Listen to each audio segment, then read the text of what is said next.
Members in the courtroom, it was agonizing. Hours of reviewing the autopsy of Laquan McDonald bullet hole by bullet hole. CBS 2's Roseanne Tejas was in court for all of the testimony. She is live at the Layton Criminal Court building for us. Roseanne. Yes, Erica, the defense had a good day yesterday with testimony from Jason Van Dyke's former partner. Today, it was the prosecution's turn, with the medical examiner laying out in graphic detail the injuries suffered by Laquan McDonald. The cause of death is multiple gunshot wounds. Cook County Medical Examiner Dr. Pani Arunkumar, in more than 3 hours on the witness stand, described each of the 16 bullet wounds that hit Laquan McDonald in October 2014.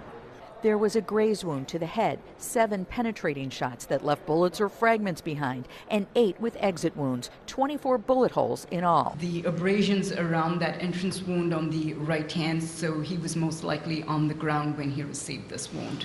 Was Laquan McDonald alive for each and every gunshot? Objection. I'll allow you wide latitude on cross-examination. Overruled.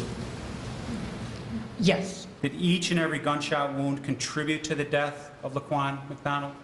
Yes. Van Dyke's attorneys challenged that, countering that McDonald's neck or chest wounds could have been fatal.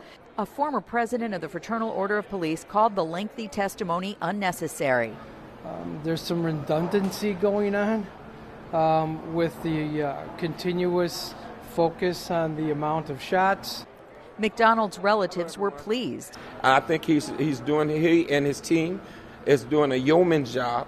When asked about the empty seats in the courtroom for the high-profile case and the absence of protesters outside, I believe that the lack thereof is the people of the city of Chicago saying that, hey, we're not savages. We're not protesting for the sake of protesting. We want change. We want systemic change. Hunter and Reverend Jesse Jackson say they're convinced there will be a conviction. Well, it would mean some measure of justice. It will not stop the crisis.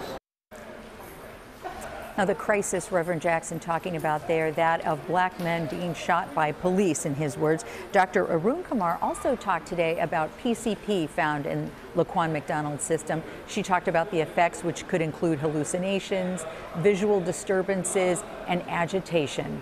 Live at the Layton Criminal Courts building tonight, Roseanne Tejas, CBS 2 News. Erica? So, Roseanne, you've been there for all 3 days of testimony so far, and you were mentioning the protesters. What have you seen in terms of whether they've been decreasing or not showing up at all? Erica, there have been just a handful of protesters the last 2 days. There are barricades set up outside. Security is intense. A lot of police officers, but the protests have not materialized. Reverend Jackson saying that could change once the verdict is returned. All right, Roseanne, thank you.